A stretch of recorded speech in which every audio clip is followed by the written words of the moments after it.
Well, brothers and sisters, it's a wonderful thing for us to be here in Jerusalem, inside the walls of the old city, to consider a number of kings of Judah who were great reformers, but who in the end failed. And there will be lessons for us from these four kings.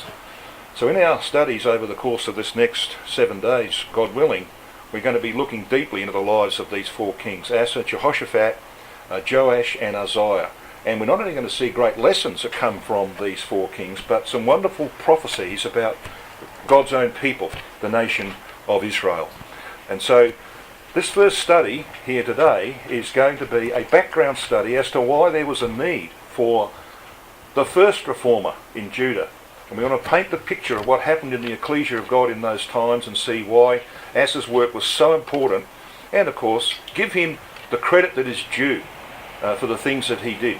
And this afternoon, God willing, we're going to go out on site and have a look at the place where he had his massive victory by faith, because he leaned on Yahweh over Zerah the Ethiopian. And of course there are some wonderful lessons that come from who Zerah represents in the scheme of things, and we'll see that that's very, very relevant to our situation today. So, reforming kings. This is the period of history that we're going to be looking at. The record there from the division of the kingdom, the accession of Rehoboam after the death of Solomon, and how, of course, Rehoboam in his stupidity brought about the division of the kingdom, and Jeroboam took up control of the 10 tribes in the north. And we're having a look at Rehoboam. We're going to have a look at Jeroboam very briefly. We're going to have a look at Rehoboam's son Abijah and learn some lessons from his life, and then we'll see the need as to why there had to be a reformer. And Yahweh works in the life of King Asa. But the way, his name means physician. He was the divinely prescribed physician that was brought on the scene to correct the problems that had occurred because of the apostasy of Rehoboam, and before him, of course, his father Solomon, who established the groundwork for the apostasy of Rehoboam. And then, of course, the continued apostasy of Abijah. So this is the period of history that we're going to be focusing on here this morning. So who is this Rehoboam? We call him, in our King's Notes, the indiscreet. He didn't have very much foresight or wisdom, as we will see. Now his name means, as you can see there, from the primary root rekab, to broaden, and from the word am, the simple Hebrew word am, a people. And so you see there the Oxford meaning of the name of Rehoboam is who has enlarged a people. And of course that's a misnomer, isn't it? Because he didn't enlarge a people. He brought about the separation of the nation, the division of the nation into two parts. But of course there is a sense in which he was involved in an enlargement, as we're going to see. Because of the apostasy of Jeroboam in the north, many people left their inheritance in the north, particularly the Levites and the priests, and they made their way to the south. And so there was a great enlargement in the kingdom of Judah. But Rehoboam missed his opportunities to make the most of what was happening. And we're going to see that. He was very unwise. He was the indiscreet. Now, when you look down, we're not going to go through all of these details, one by one. But on that slide, you can see that he was 41 years old when he came to the throne. He was only there for 17 years, from BC 930 to 914, and died at the relatively young age of 58. His mother, and this is the interesting part of the story, his mother was Naamah, an Ammonitess. And there are two references, 1 Kings 14:21 and 2 Chronicles 12 verse 13, which spell that out. Her name means pleasantness, but there wasn't too much pleasant about the outcomes of the birth of Rehoboam, as we're going to see. Now, the fact that Rehoboam's mother was an Ammonitess is twice stated in the scriptures, right? It's emphasised that she was an Ammonitess. And we know, of course, the embargo that was on Moabites and Ammonites in Deuteronomy 23 and verse 3. Because there Yahweh said, a Moabite and an Ammonite shall not come into the congregation of Yahweh ever. And of course we know that some did. Ruth the Moabitess is the classic exception to that rule because of faith. But normally that was the case. You didn't bring Moabites and Ammonites because they showed no kindness to Israel when they came out of Egypt and came to the borders of the land. Well, this woman, Naamah, was an Ammonitess, and of course we know that it was the false wives, the foreign wives of Solomon that he shouldn't have married, that ultimately turned him, and he built altars and temples and places of sacrifice for the false gods of the nations, including Molech, of all things. And he did that mainly on the Mount of Olives, which became known in due time in the record of 2 Chronicles 23. It's called the Mount of Corruption. That was the foundations of the life of Rehoboam, sadly. Okay, so you can imagine what emerged from that. Now he's of course contemporary with Jeroboam, the king in the north, the first king of Israel. So this little passage is cited from the King's Notes, and it endeavours to sum up the characteristics of Rehoboam. We call him Silver Spoon Rehoboam. You know the old English saying, you're brought up with a silver spoon in your mouth. That is, everything's given to you on a platter. You know, you never had to do any hard work. You never had to think for yourself, basically. It doesn't produce good results at the end of the day. Children who are brought up with some hardship and with some disciplines are the children who ultimately become wiser as adults. You treat the kids with a silver spoon in their mouth and give them everything without them having had to do anything, you get an end result like Rehoboam.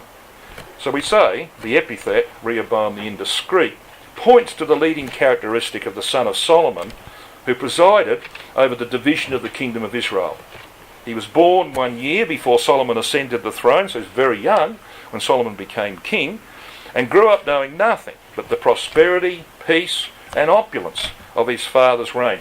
We know what the reign of Solomon was like, wasn't it? Just unbelievable wealth and opulence and comforts and so on.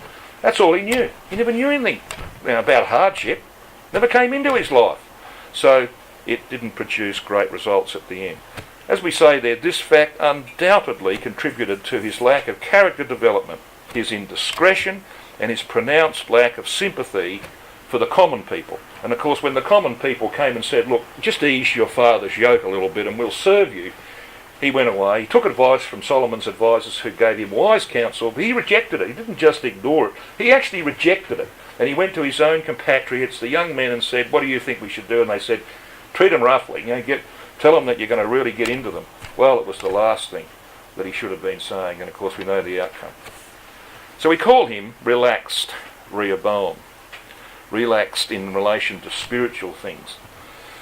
His apostasy is recorded in 2 Chronicles 12. Now just have a quick look very briefly at 2 Chronicles 12 and the first few comments that are made about this man. Verse 1 is probably all we really, well maybe verses 1 and 2, just to see the character of the state of God's ecclesia in the times of Rehoboam. 2 Chronicles 12 verse 1 says, and it came to pass when Rehoboam had established the kingdom and had strengthened himself, he forsook the law of Yahweh and all Israel with him. Did you notice that statement? All right? All Israel with him. Now that's telling us something. It's telling us, of course, that this man had all these opportunities given to him. Because what happened was, if you just go back to 2 Chronicles 11 verse 13, it says, and the priests and the Levites that were in all Israel, notice the phrase, all Israel. So that connects with the all Israel of verse 1. Because what happened was, because the priests and the Levites had been scattered throughout all the land, and they had 48 cities through the entire land, once Jeroboam introduced his apostasy of the golden calves, they had no job because he made priests of the wide scope. Anybody could become a priest. So the priests and Levites said, well, what are we going to do? So they then went down to Judah. They left their inheritance and went down to Judah. What a wonderful opportunity it was, because it says there in verse 13 of chapter 11 of 2 Chronicles that they resorted to him. And the word resorted means to place anything so as to stay. Rotherham says they took their stand with him. So it wasn't just that they left because of the apostasy. They wanted to take a stand against apostasy. They came down with all the enthusiasm that they couldn't manifest in Israel because of Jeroboam. They wanted to do that in Judah. This was a golden opportunity for Rehoboam, and he missed it. He didn't take this up. He didn't use the opportunities that were given to him, to use these priests and Levites to educate the people, like some subsequent kings did, Asa and particularly Jehoshaphat. Okay, that's what they did. And we're going to see that in our studies. This was missed by Rehoboam. And it says in chapter 12 verse 1 of 2 Chronicles, it says, came to pass when Rehoboam had established the kingdom and had strengthened himself. So, when he became strong, it's time you've got to be careful. The hymn that thinks he stands, take heed lest he fall.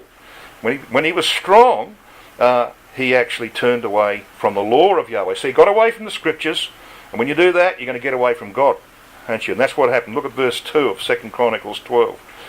And it came to pass that in the 5th year of King Rehoboam, Shishak, king of Egypt, came up against Jerusalem. Why? Because they had transgressed against Yahweh. And then it spells out to us what happened. And of course, the opportunity had been missed. So that's why you've got the use of that phrase, and all Israel. Because now, of course, Judah didn't just consist of Judah and Benjamin, the two tribes that were left with the house of David. It now consisted of all of these people, not just priests and Levites, but all of these people who made a major step in their life. Israelites were given an inheritance in the land. You never forsook it. Take Naboth, the Jezreelite. You don't forsake the inheritance given to you, particularly in the land. This is Yahweh's land. He gave you a portion of it. But if you are forced by apostasy to make a decision to leave that inheritance and go find somewhere else to live in the south, that is an unbelievably huge decision to make. But they made it. They made it because they weren't going to tolerate the apostasy of Jeroboam. So what an opportunity this provided, but it was missed. But you see, Rehoboam had a certain street smartness about him. He might have been brought up with a silver spoon, but there was this subtle wisdom in him in this way when it came to self-preservation.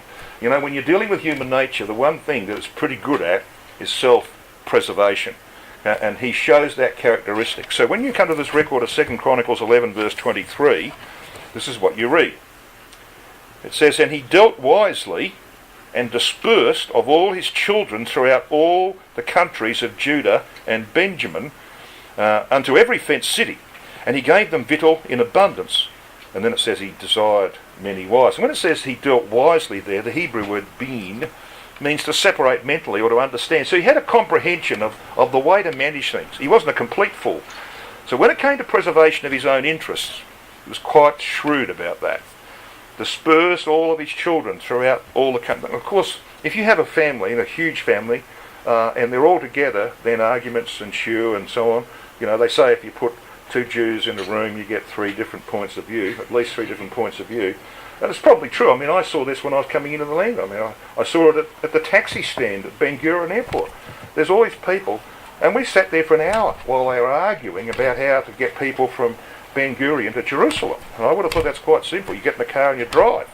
But you see, that's what the Jewish character was like, even then. So he said, well, I'm not going to have all this squabbling in my family.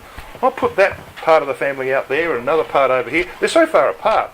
And they had no telephones, so they'll get on with life, and my family will be relatively peaceful. So he was smart, street smart, in a sense, wasn't he? That's what this record is telling us. And he desired many wives, like Solomon, in defiance of Deuteronomy 17 and verse 17, because that was the undoing of Solomon, and it was part of the undoing of Rehoboam. So let's just leave Rehoboam for a second. We can see the need for a reformer in Judah there, can't we? Okay.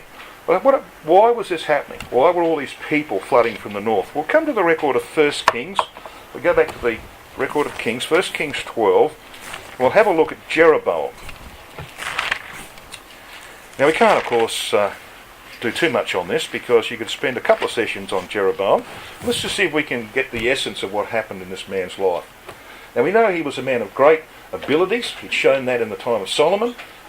We know that Ahijah the prophet came along and indicated by giving him 10 pieces of Ahijah's new garment. This was the division of the kingdom, that he was going to get 10 tribes to rule.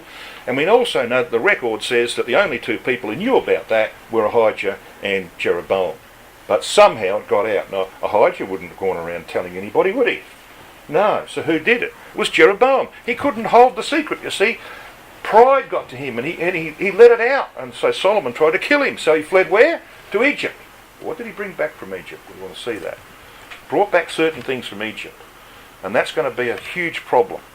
But the real problem was in this man's mind. So let's have a look and see what happens here. 1 Kings 12 and verse 25. Then Jeroboam built Shechem in Mount Ephraim, and dwelt therein, and went out from thence, and built Peniel. Now, that's interesting. So Shechem is always the place in the history of Israel where choices were made. Essential choices that lead to people's destinies. Okay? You can go right back to its first occurrence in Genesis 12, and Abraham makes a critical choice at Shechem. Right down to John chapter 4, where the woman of Samaria, all right, makes a critical choice at Shechem. And all through, like Joshua 24, Genesis, the record of other the patriarchs, Shechem plays a critical role. Okay? It's where you make choices to accept responsibilities before God. He had some choices to make, did this man. Peniel. Now, another significant place, isn't it? Originally named Peniel, because Jacob said, I have seen Ale face to face, but then it's renamed Peniel.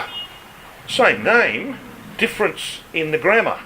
Whereas Peniel is in the first person, okay, it's about Jacob and the angel, right? First person singular, I have seen.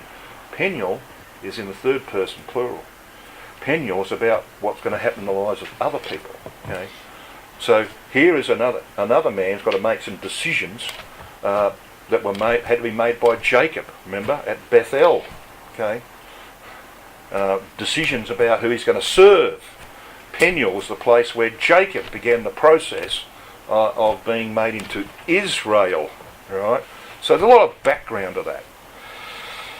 It's all about casting yourself entirely upon Yahweh in the hour of need, because when the angel touched his thigh, he could not walk quickly to catch up with his family. He couldn't save himself. Peniel is about depending on God. Okay, that's why these two places are important. Choices, dependence upon God. So this is the issue that confronts Jeroboam. So look at verse 26 of 1 Kings 12. And Jeroboam said in his heart, now shall the kingdom return to the house of David. Notice where this is happening. In his heart.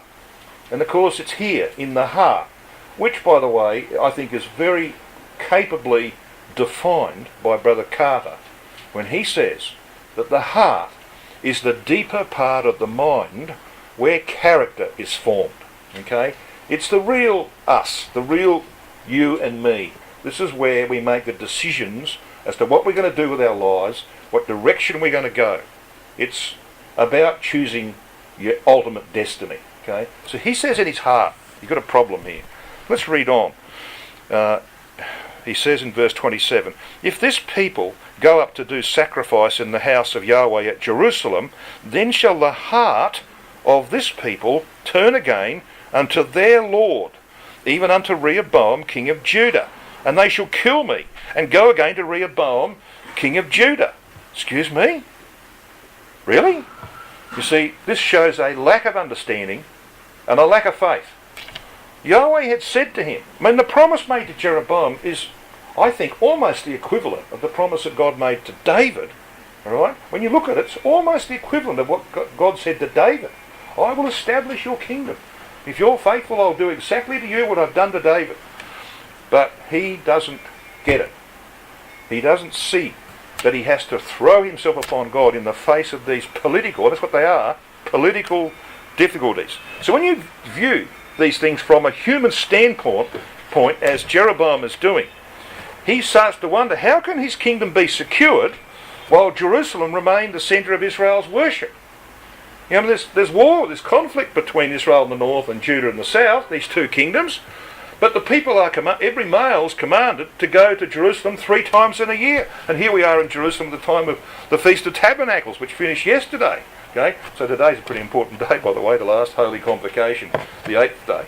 So it's a very important day in the scheme of things, but that's another subject. So here we are at a time, they're supposed to be here, in this place. So that means they're going to, all the males, all of his army, all his soldiers, have got to come down and worship Yahweh in Jerusalem. And so should he.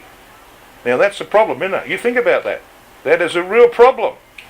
You have to have utter faith that Yahweh is going to bring you through that. You have no confidence in human ability to overcome that issue. So this is where he's confronted with some choices to make, and he makes the wrong ones, sadly. He says, this is what he says, this is the index to his thinking. They shall return unto their Lord. Excuse me? He was their Adon. Alright? God said to him in 1 Kings 11:35, you are their Lord. Okay? I'm making you their Lord. No, he says they'll return to their Lord. Lack of faith. A lack of faith in the divine declaration that was made to him. So we see what's happening in the life of Jeroboam. So what does he do? Look at verse 28 of 1 Kings 12. Whereupon the king took counsel and made 2 calves of gold, and said unto them, it is too much for you to go up to Jerusalem. Behold thy gods, O Israel, which brought thee up out of the land of Egypt. He took counsel. What? With Yahweh? No. With his counselors? No. He took counsel with himself. Right. So in his mind, he's turning over the difficulties, and he makes the decision that it can't work. Therefore, he's got to take some action to establish his own power. He takes his counsel. Sometimes we do the same thing. We don't go and ask anybody. We don't read the word. We just decide what we're going to do. All right, because of the problems that face us. So there's a lesson to be learnt from that. Always take counsel. Certainly, firstly from the Word of God. But go to those who know the Word of God if you've got an issue that needs to be talked about. Go to them. Ask for some wise counsel. Don't rely upon your own resources. You know what the proverb says about that, don't you? Don't lean on your own understanding. Okay, that's not going to get you anywhere. And here's a classic case of that in the life of Jeroboam. Now, it's interesting. He made 2 calves of gold, just like Aaron did. See, Aaron brought this product out of Egypt, didn't he? And what Aaron did was, he says, well, Israel, this is the God that brought you out of Egypt. So he represents Yahweh by a golden calf, breaking the 2nd commandment, if not the 1st. Okay? Well, it's been done before. So Jeroboam, who's just come out of Egypt, because the only time he can come out of Egypt is when Solomon's dead, okay? He's just come out of Egypt. He's been down there exposed to all of the difficulties of the life of Egypt. And so he makes these golden calves. But there was a second reason. It wasn't just his being influenced by Egypt. The second reason was that the ox was the symbol for the tribe of Ephraim. You know how the 4 square encampment, you had your principal tribes. And each one of them was represented by a face of the cherubim. And the symbol, the face of the tribe of Ephraim, who was the leading tribe on that side, on the western side of the camp, was the ox. So this has got nationalism in it. This is about politics.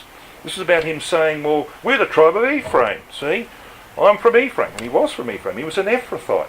That's his tribe.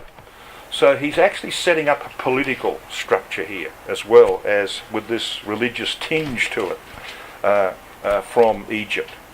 But then he says this. We just read these words. He says to his people, look, this business of going up to Jerusalem 3 times a year, that's just too hard. And that's an unreasonable demand that God's making here. I think we should moderate this a little bit. I'm going to put a golden calf in Bethel. I'm going to put one up the north in Dan, okay?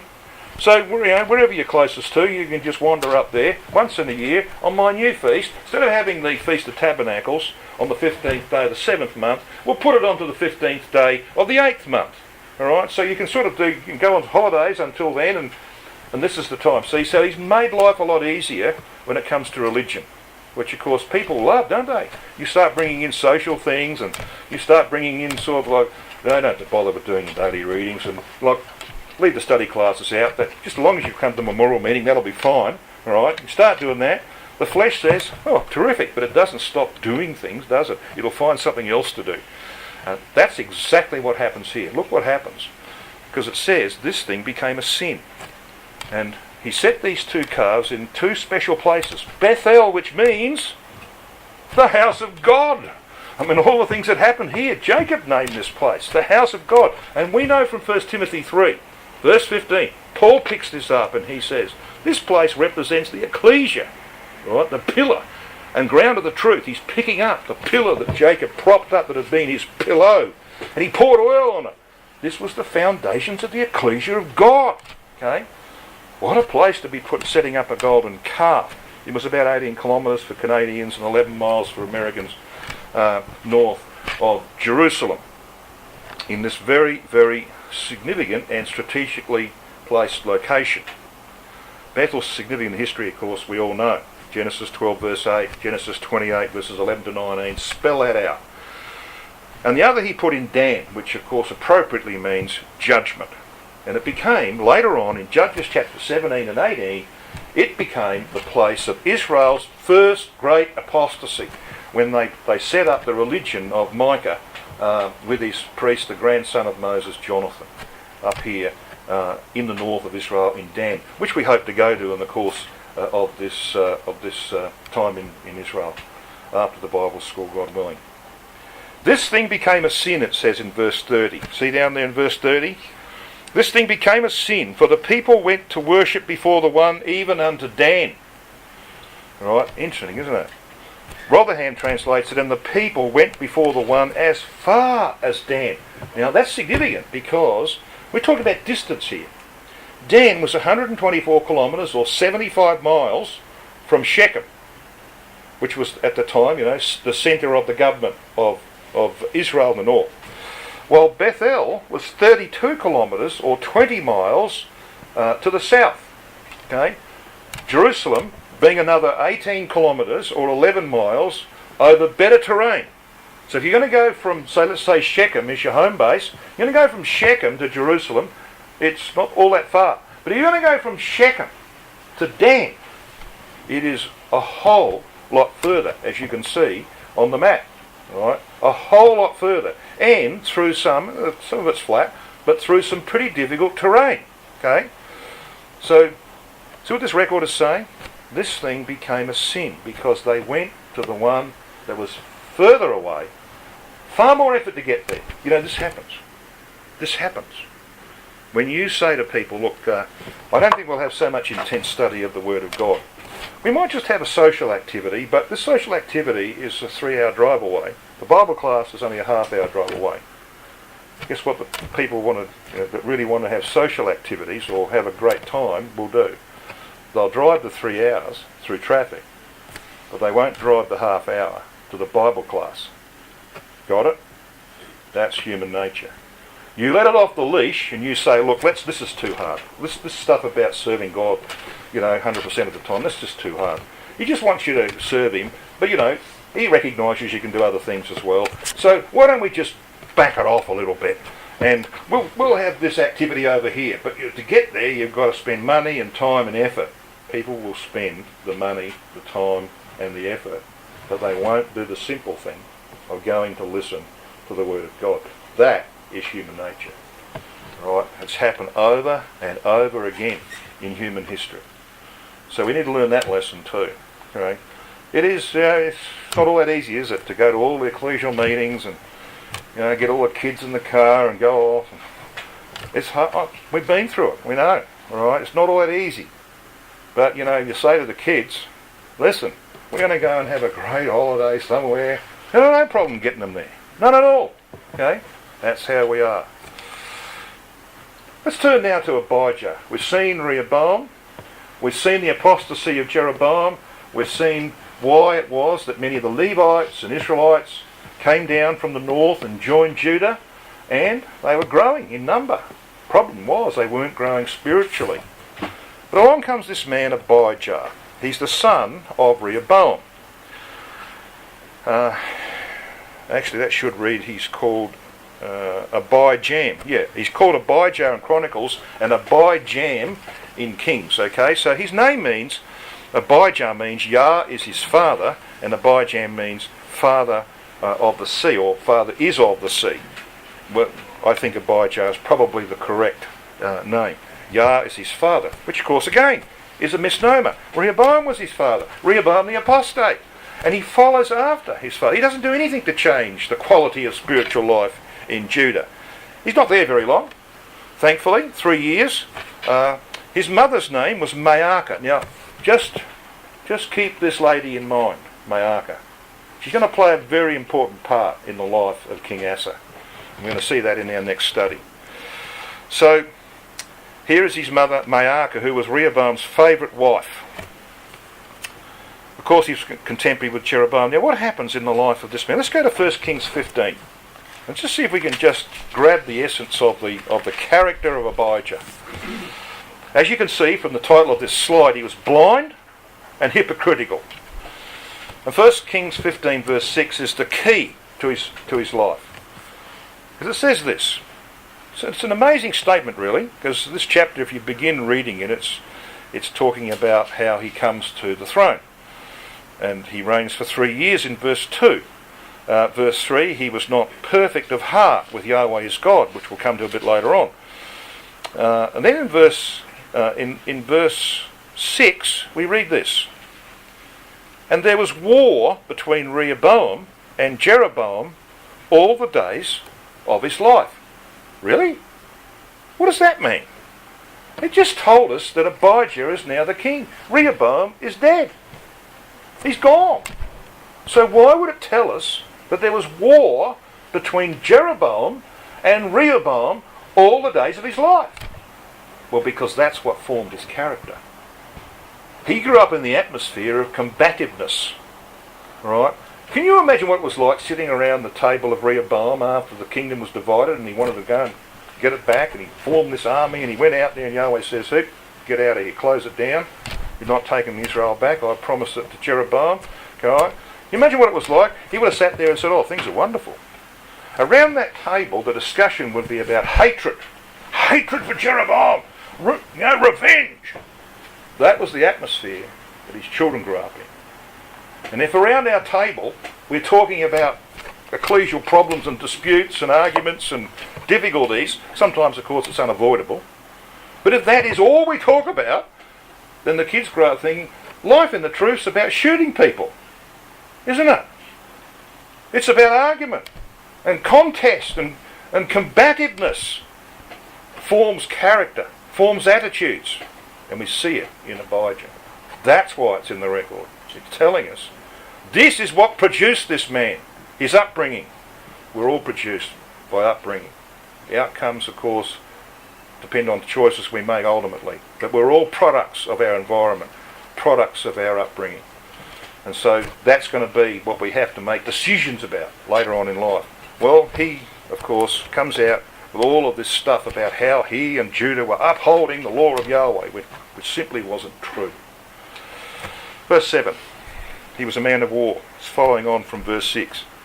Now the rest of the acts of Abijam, or Abijah, and all that he did, are they not written in the book of the Chronicles of the kings of Judah? Notice what it says here. Look at the end of verse 7. Now there was war between Abijah and Jeroboam. See? So just like there had been war between Rehoboam and Jeroboam, now there's war between Abijah and Jeroboam. So he carries on in the footsteps of his father. And what he does, he collects his army to recover the 10 tribes of Israel back to Judah. He was outnumbered 2-1, and of course he makes these statements. So we need to come to the record of 2 Chronicles to see his speech. The speech that he makes on Mount Zemaraim. 2 Chronicles chapter 13. He says, he stands up, as you'll see there if you just look back and see in verse 4, Abijah, he's got this army of 400,000 and Israel's got 800,000 men. So he's outnumbered 2-1, and he stands up in verse 4 on Mount Zemaraim, which is in Mount Ephraim.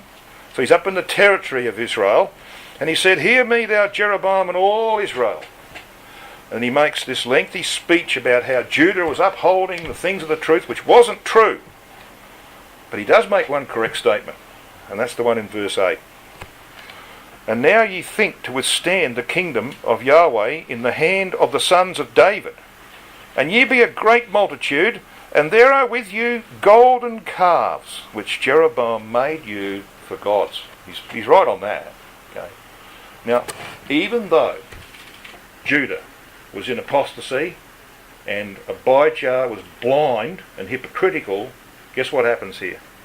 Yahweh saves him from Israel. Right, because there were some good things in Judah. There wasn't too much good in Israel in the north. So when it came to a choice by God, he preserves Judah from destruction at the hand of Israel. So he intervenes to save this man, even though he's a hypocritical man. So there are some glaring weaknesses in that nation which he doesn't see. He could have done something about them if he could see them. But like his father, he was blind to Judah's idolatry, their apathy and their laxity, which had carried over from his father's reign, and he'd done nothing to eradicate that. So can you see the need as to why Judah needed its first reformer? Yeah, I think we can see it. And here he is, Asa. Look at his name there, physician, the spiritual physician that God raises up to recover his people Judah from the apostasy that had been begun by Solomon, was carried on by Rehoboam, and was blindly carried on by Abijah. Now, he's first mentioned in 1 Kings 15 and verse 8. His last mention, sadly, is in Jeremiah 41 verse 9. It makes reference to the trench that he dug to defend himself against Baasha, the king of Israel. Now, we'll come to that story a little later on. That's where the decisions were made in Asa's life, where the wheels fell off for him, when Baasha blocked the border and basically attacked Judah. And we'll come to that later on. So he reigned, however, for a long time, 41 years, from BC 911 to 871. Now, here's a significant fact. If you look at the record of 1 Kings 15 verse 10 or 2 Chronicles 15 verse 16, so just come to 2 Chronicles 15, 16, it's over the page, chapter 15 of 2 Chronicles, it says in verse 16, and also concerning Maacah, the mother of Asa the king. Now, she wasn't his mother. She was his grandmother. Okay, so there's got to be reasons for this, and we'll come to this lady later on and see what she did. But it's clearly telling us something. Why should it say his mother? Well, because of the massive influence that this woman had. His mother is obscure. The grandmother is the one who has the massive influence in the nation, and he has to deal with her. And we're going to see that she was queen. She was regarded as queen, and she ruled. She thought she ruled. Okay, he has to displace her. Now, if you know anything about dealing with problems within a family, then you'll know that this is not easy. It's not easy. If this is the ecclesia, if you're in a position where you've got this dominant person in your family that's got great authority in the nation, all right, and is doing things that are inappropriate, and they're your blood, it's very, very difficult to deal with that.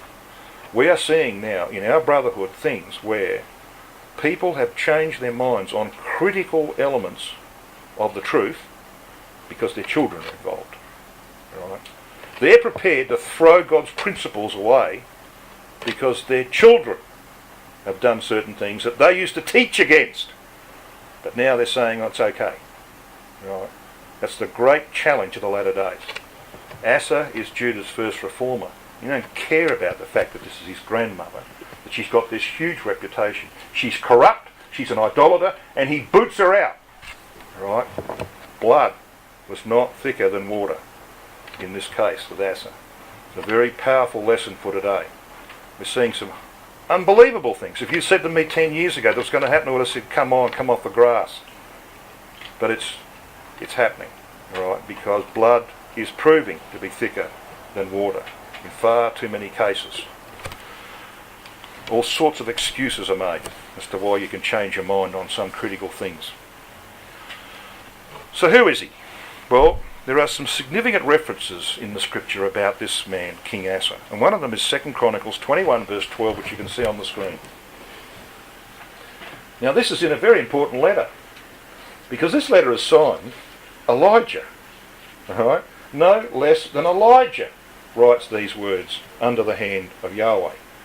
And this is what he wrote when this letter came in 2 Chronicles 21 verse 12, about 15 years or so after he was removed.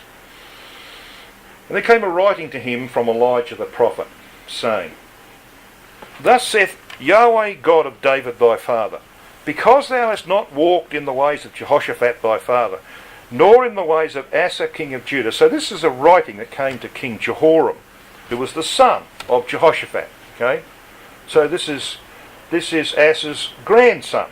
All right, you got Asa, Jehoshaphat, Jehoram. Okay, so the letter comes to the grandson of Asa, from Elijah. Now Elijah never had any dealings with Judah. All right, but he's told by God to write this letter. Okay, so think about that. Elijah didn't go anywhere near Judah. But the letter is written to the kings of Judah, to a king of Judah about these three kings. So it's telling you something about how God felt about Asa and Jehoshaphat. So that's a very significant reference. His contemporary kings were Jeroboam, Nadab, look at the changes going on here in the north, Baasha, Elah, Omri, and Ahab. Alright, so Asa's around for 41 years. In that 41 years, Israel in the north in a state of flux. One dynasty's out, another one comes along, and then they're out, and you've got the development of the most powerful dynasty in Israel's history, the Omrid dynasty. And we'll talk about Omri and Ahab a little later on in our studies and see what happens when Judah and Israel come together by compromise with the house of Ahab. We'll see how important those lessons are a little later on in our studies. So you get a bit of a feel for the quality of this man, Judah's first reformer. Now we spoke about this last evening, this question of being perfect in heart. Look at 2 Chronicles 15 and verse 17. It says about Asa, he removes Maacah from being queen because of her idolatry. We'll come to that a little later on. Verse 17 says, But the high places were not taken away out of Israel. Notice this, out of Israel. Who was he the king of? Judah. Right? So you've got to read it carefully. It's telling you that Judah now consists of all the tribes, right? Because all these people would have flowed down from the north, see? So it's a conglomeration of all the tribes. Then it says this, Nevertheless, the heart of Asa was perfect all his days. Now, sadly, we're going to see, of course, in chapter 16, that he loses his faith. He does not put trust in Yahweh anymore like he did in the overthrow of Zerah the Ethiopian in our second study later on. He doesn't put his faith in Yahweh again. He goes to a foreign king to get help. And when Yahweh intervenes and tries to steer him back to his faith, he rejects that intervention. He locks up the prophet in the stocks, and so he gets struck in the feet. And when in his distress he could go to Yahweh for help, he doesn't. He goes to the physicians. That's what his name means. All right? He goes to human physicians. And so he dies a tragic case, does Asa.